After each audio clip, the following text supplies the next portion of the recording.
Assalamualaikum warahmatullahi wabarakatuh.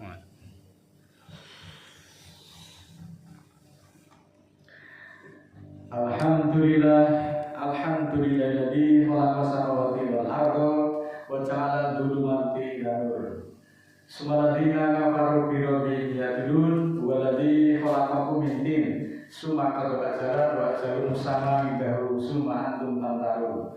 Wa huwallahu bis samawati wa fil ardi ya'lamu sirrakum wa jahrakum wa ya'lamu ma tasifun. Qala rabbis ahli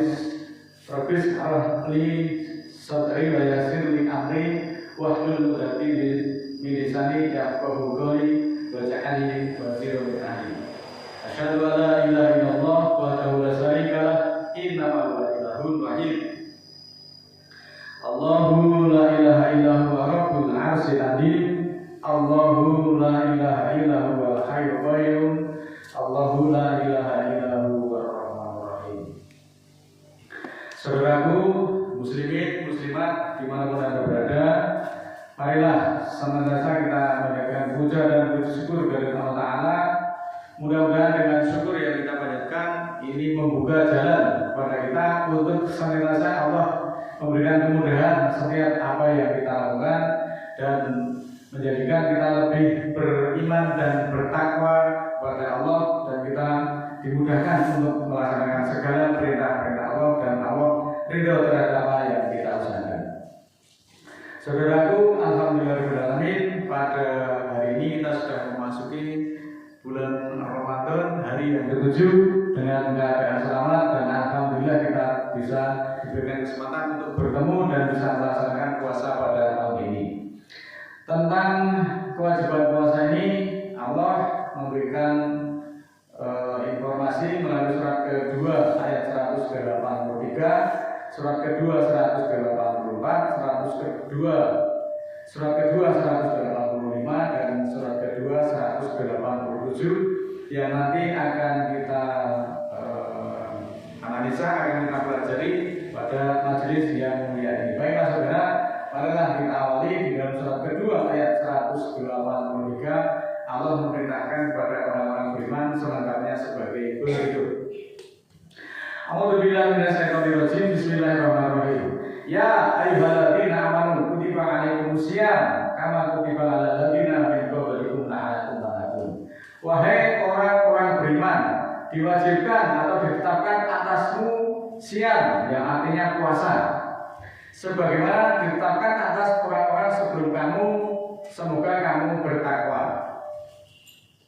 Berpuasa itu artinya menahan diri. Menahan diri itu dalam bahasa Jawanya ngapet. Menahan diri selama beberapa waktu tertentu dari kehendak perut dan syahwat, sambil kemudian kita melaksanakan hukum-hukum Allah lainnya menurut Islam. Orang yang sedang berpuasa itu tidak boleh makan, tidak boleh minum dari waktu fajar sampai malam, meskipun di hadapannya itu ada makanan dan minuman yang halal. Tapi pada bulan puasa, pada seharinya tidak boleh dimakan, atau kita harus ngapet, tidak makan, tidak minum. Juga tidak boleh berjima atau berkumpul dengan istri meskipun wanita itu telah bertahun-tahun dinikahi. Maka pada bulan Ramadan, pada sehari, untuk tidak melakukan jima terhadap istri tersebut atau dilarang melaksanakan hubungan intim pada siang harinya. Saudaraku yang dimuliakan Allah, jika ditinjau dari hukum duniawi, memang makan dan minum itu merupakan kebutuhan pokok yang harus dipenuhi demi pertumbuhan dan mempertahankan hidup. Orang yang kekurangan makan ataupun minum bisa jadi akan menderita malnutrisi ataupun gizi buruk atau bosan lapar, dan bisa juga dampaknya menjadi gagal tumbuh atau yang lazim disebut stunting. Itu kalau orang itu kekurangan makanan. Demikian juga orang membutuhkan suami ataupun istri itu untuk melanjutkan kelangsungan generasi berikutnya, untuk membentuk keluarga, bukan hanya sekedar memenuhi syahwat secara brutal, tetapi untuk melanjutkan sejarah kehidupan manusia di bumi ini. Tanpa itu, maka bisa dipastikan akan lenyaplah kehidupan manusia di bumi untuk beberapa tahun ke depan. Selanjutnya di dalam surat ketiga ayat 14, A'udzubillahi minasyaitonirrajim, Bismillahirrahmanirrahim. Yuzina linasi ubusawati minan nisa'i wal banin wal kontori mukantoroti min dahabi wal fiddati wal khayli musawamati wal an'am wal hars dalika mata'ul hayawati dunya wallahu indahu husnul ma'ab. Dihiasi bagi manusia itu untuk mencintai sahabat dari perempuan dan anak-anak dan kekayaan yang banyak atau yang bertumbuh dari emas dan perak dan kuda tersedia atau kendaraan dan ternak dan ladang. Itulah kelengkapan hidup di dunia, dan kepada Allah kepadanya tempat kembali terbaik. Saudaraku, untuk kebutuhan perut dan syahwat ini agar ditahan dan tidak dilaksanakan pada siang hari pada bulan puasa. Yang demikian ini karena Allah mengajari dan mendidik manusia untuk bersikap sabar, menahan diri dari keadaan sekelilingnya sehingga menjadi manusia yang bertakwa dalam kehidupan di dunia ini. Jika orang bertanya kapan awalnya manusia itu diperintah puasa, maka jawabannya tentulah semenjak manusia pertama di bumi sudah ada kewajiban berpuasa. Demikian juga halnya yang berkaitan dengan sholat. Kapan manusia itu diperintah untuk melaksanakan kewajiban sholat? Karena hukum Allah itu sudah pasti berlaku semenjak dahulu kala sebelum Tuhan Nuh. Maka kewajiban puasa wajib berlaku bagi laki-laki dan perempuan. Puasa itu pada hari-hari yang ditentukan, yaitu surat kedua 184 ayat ma'dudat. Mawakana minkum maridon awala safarin fa'idatu min ayamin ukhra wa 'alal ladzina yutiqunahu fidyatun ta'amu miskin faman taqa'a khairan fa huwa khairul lah wa antasumu khairul lakum in kuntum ta'lamun. Yang artinya sebagai berikut. Puasa itu pada hari-hari berbilang. Hari-hari berbilang itu bisa 29, bisa 30. Sedangkan untuk tahun ini umurnya puasa itu 29 hari. Maka siapa dari kamu yang sakit atau atas beban, maka hitungannya adalah pada hari yang lain. Dan atas orang yang menguatkannya, maka fidyahnya atau penggantinya adalah memberi makan seorang miskin. Maka siapa yang menyanggupi dengan baik, maka dia baik atau puasa itu baik baginya. Dan puasa itu lebih baik bagimu jika kamu mengetahui. Jadi puasa itu pada hari-hari tertentu atau hari-hari berbilang itu artinya bisa 29 hari, bisa 30 hari, tergantung nanti penghitungannya seperti apa. Selanjutnya surat kedua ayat 185, Syahrul Ramadan alladzi unzila fil Qur'an hudan linasi wa bayyinatin minal huda wal furqan. Faman syahida minkum syahra falyasumhu wa man kana maridon aw ala safarin fa'idatu min ayyamin ukhra. Yuridullahu bikumul yusra wa la yuridu bikumul usra wa litukmilul iddata wa litukabbirullaha ala ma hadakum wa la'allakum tashkurun. Pada bulan Ramadan adalah diturunkannya padanya Al-Quran, petunjuk untuk manusia dan keterangan atas petunjuk dan Furqan atau pembeda.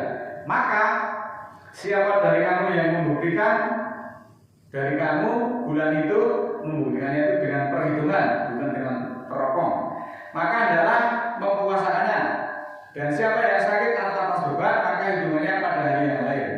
Yang demikian itu karena Allah menginginkan kemudahan bagimu dan Allah tidak menginginkan kesulitan bagimu, agar kamu menyempurnakan hitungan itu serta membesarkan Allah atas apa-apa yang Dia tunjukkan kepadamu dan agar kamu mensyukuri. Untuk pembuktian bulan Ramadan ini Allah memerintahkan perintah Allah itu dengan perhitungan. Nah, perhitungannya itu dengan ilmu, bukan dengan penglihatan atau bukan dengan meneropong. Karena sebagaimana kita tahu bahwa meneropong itu adalah berdasarkan hadis dan sudah dilaksanakan bertahun-tahun kegiatan meneropong bulan pada menjelang bulan Ramadan itu tidak pernah ada bukti karena memang banyak kendala, apalagi kalau cuaca itu tidak mendukung seperti mendung, hujan dan sebagainya. Namun justru kenapa para cendekiawan muslim, para ulul albab itu tidak pernah melaksanakan kegiatan evaluasi yang selalu bertahun-tahun dilaksanakan namun selalu gagal, tidak ada hasilnya, tapi tetap justru dilaksanakan secara terus-menerus.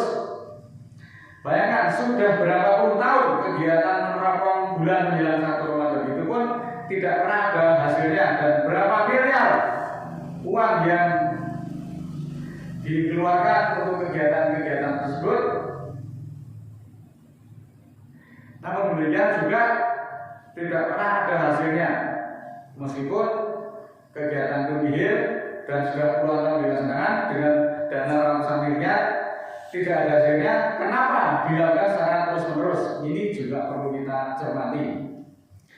Demikianlah kalau kegiatan itu orientasinya adalah proyektual. Proyektual itu artinya duit dan duit. Maka peribahasa mengatakan hanya keledai yang mau jatuh pada lubang yang sama. Sudah nyata menjelang 1 Ramadan itu kegiatan pelaksanaan teropong itu tidak pernah berhasil. Kenapa? Justru tidak mencari alternatif lain. Ini disinilah kita diperlukan kecerdasan untuk melaksanakan perintah-perintah Allah itu. Selanjutnya surat kedua ayat 187, karena ayatnya sangat panjang, terjemahnya sebagai berikut. Dihalalkan bagimu pada malam puasa itu bercampur dengan istri-istrimu. Mereka adalah pakaian bagimu dan kamu adalah pakaian bagi mereka. Allah mengetahui bahwa kamu mengkhianati dirimu, maka Allah memberi tobat atasmu dan memaafkan kamu. Maka kini gembirakanlah mereka dan carilah apa-apa yang Allah wajibkan bagimu. Yang Allah wajibkan bagi orang yang sudah berkeluarga, kemudian membina rumah tangga menjadi suami istri, tentu yang dicari itu adalah generasi berikutnya, artinya menghamilkan istri. Dan makanlah dan minumlah hingga terang bagimu benang putih dari benang hitam waktu fajar. Kemudian sempurnakanlah puasa itu sampai malam, dan jangan gembirakan mereka dan kamu iktikaf di masjid-masjid. Itulah batas-batas rumah Allah dan jangan mendekatinya. Sebab itulah Allah menerangkan ayat-ayatnya bagi manusia, semoga mereka menginsafi.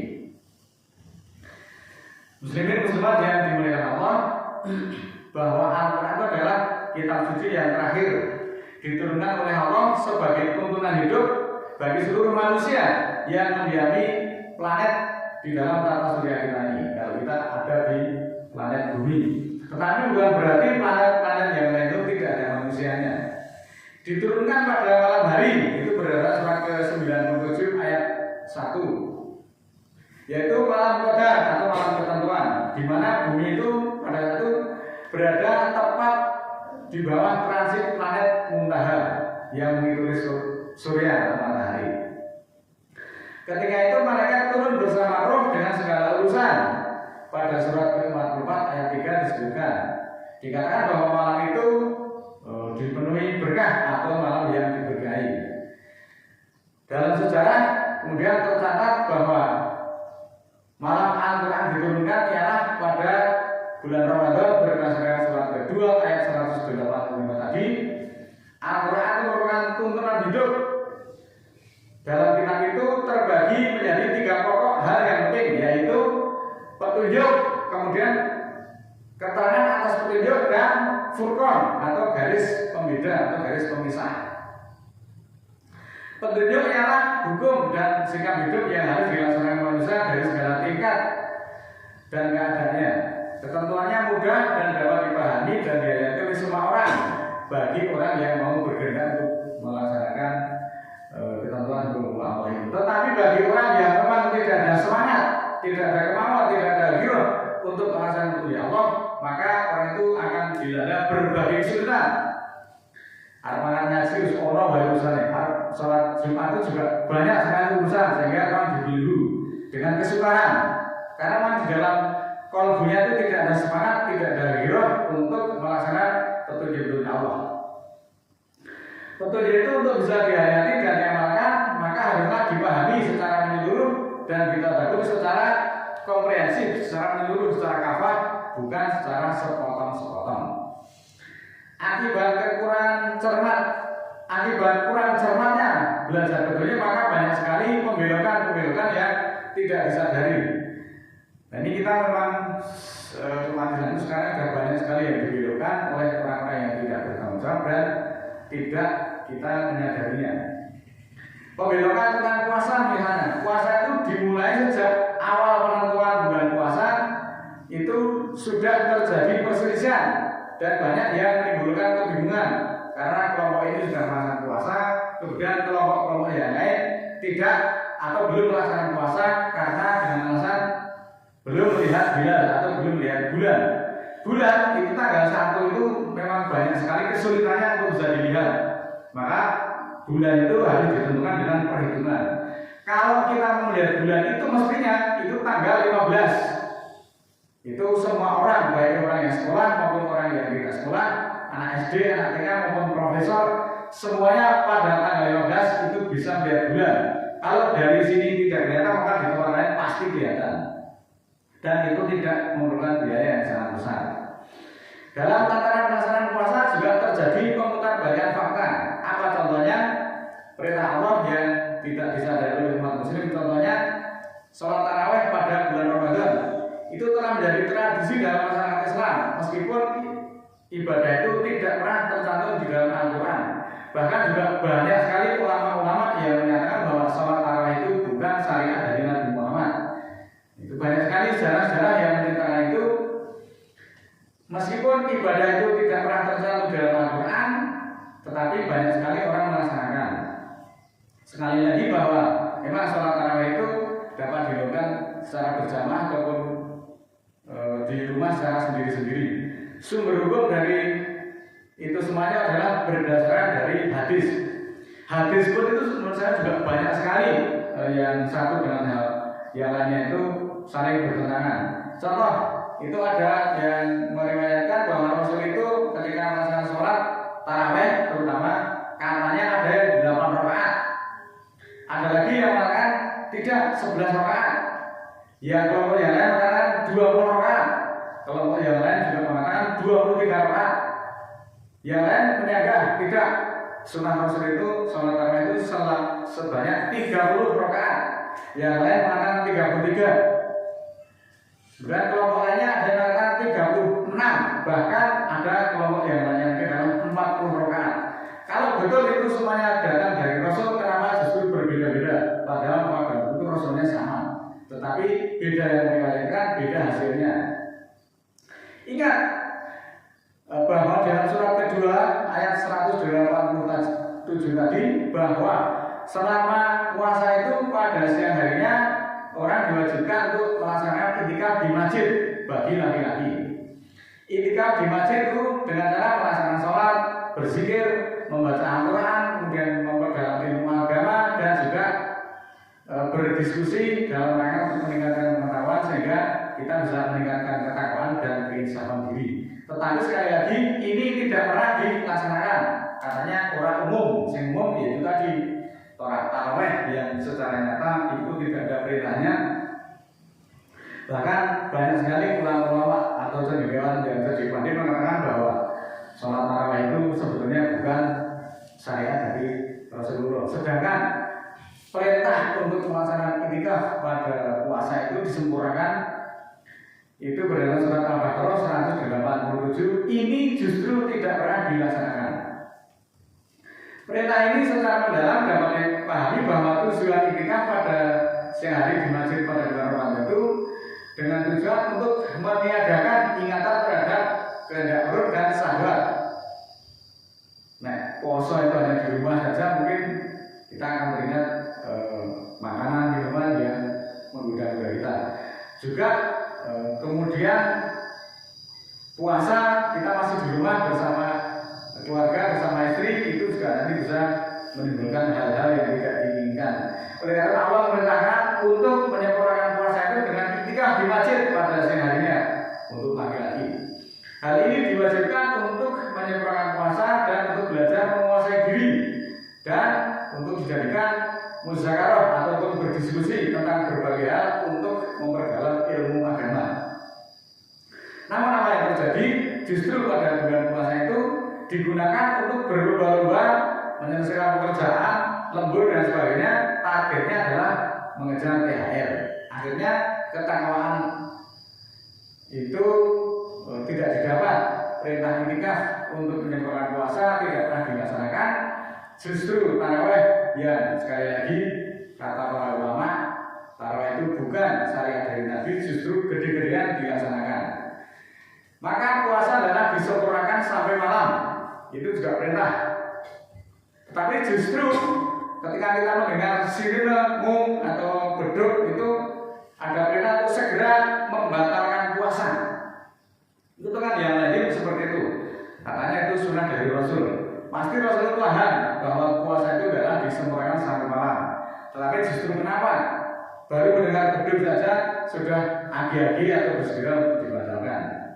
Maka yang demikian itu benar-benar batallah puasa kalian yang melaksanakan hal demikian. Puasa yang dilaksanakan umat muslim betul-betul hanya mendapatkan lapar dan haus karena tidak disempurnakan sampai malam. Dan ini semuanya itu tidak disadari. Maka dengan itu marilah kita senantiasa komited berkelanjutan melaksanakan perintah Allah ini. Marilah kita sempurnakan puasa kita yang masih beberapa hari lagi dengan melaksanakan iktikaf di masjid-masjid. Kita bisa belajar membaca, kemudian bisa berdiskusi dan memperdalam ilmu-ilmu dari berbagai sumber. Itu manfaatnya kita melaksanakan iktikaf pada siang hari pada bulan Ramadan. Dan itu semuanya adalah merupakan perintah Allah di dalam surat ke-2 ayat 187. Kami juga berharap para ulama, para penyampai, para mubaligh kalau menganaliskan surat yang berkaitan dengan puasa itu mohon untuk bisa dibaca sampai ke surat Al-Baqarah sampai ke 187 sehingga perintah ini kemudian bisa dipahami. Atau memang sengaja jangan-jangan ini justru disembunyikan. Nah ini ada fakta-fakta menarik. Memang ada beberapa hal yang itu dengan sengaja disembunyikan. Yang perintah dari Allah itu tidak dilaksanakan, tapi justru yang perintah atau hukum yang buatan manusia itu kemudian ditampilkan, ditonjolkan untuk menutupi perintah Allah yang ada di dalam Al-Quran. Ini sekali lagi pemutar balikan fakta yang kemudian akan memperdangkal di dalam hal kita melaksanakan perintah-perintah Allah, di dalam hal kita beragama. Kalau orang mengikuti perintah Al-Quran pasti akan memperoleh keilmuan yang tingkat tinggi. Tetapi apabila kita mengikuti yang bukan Al-Quran, sekali lagi itu akan memperdangkal kita di dalam melaksanakan ibadah agama. Mudah-mudahan Allah ridho dan mengampuni kita dan senantiasa marilah kita mohon bimbingan dan petunjuknya. A'udzubillahi minasyaitonir rajim. Bismillahirrahmanirrahim. Allahumma firli walil mu'minina wal mu'minat al ahya'i minhum wal amwat innaka sami'un qaribun mujibud da'wat innaka 'ala kulli syai'in qadir. Rabbana la tu'akhidna in nasina aw akhtana. Rabbana wa la tahmil 'alaina isran kama hamaltahu 'alal ladzina min qablina. Rabbana wa la tu'akhidna ma la taqata lana bi wa ighfir lana warhamna anta maulana fansurna 'alal qaumil kafirin. Ya Allah, ya Rahman, ya Rahim, berikanlah keberkahan di dalam hati kami agar semua kesombongan dan keangkuhan berganti dengan cahaya dan kasih sayang-Mu sehingga kami akan mampu meningkatkan ibadah kami dengan lebih baik lagi. Ya Allah, ya Rahman, ya Rahim, berikanlah keberkahan di dalam hati kami agar kami dijauhkan dari perasaan iri, dengki, berganti dengan cahaya dan kasih sayang-Mu sehingga hati kami menjadi semakin jernih, lebih peka dan lebih mudah memahami atas segala petunjuk-petunjuk-Mu yang ada di dalam Al-Quran. Ya Allah, ya Rahman, ya Rahim, berikanlah keberkahan di dalam hati kami agar kami menyadari dan dengan mudah memberi maaf kepada semua orang yang telah bersalah kepada kami secara tulus sehingga hati kami memancarkan cahaya dan penuh kasih sayang. Ya Allah, ya Rahman, ya Rahim, kami mohon ya Allah berikanlah keberkahan di dalam hati kami agar semua perasaan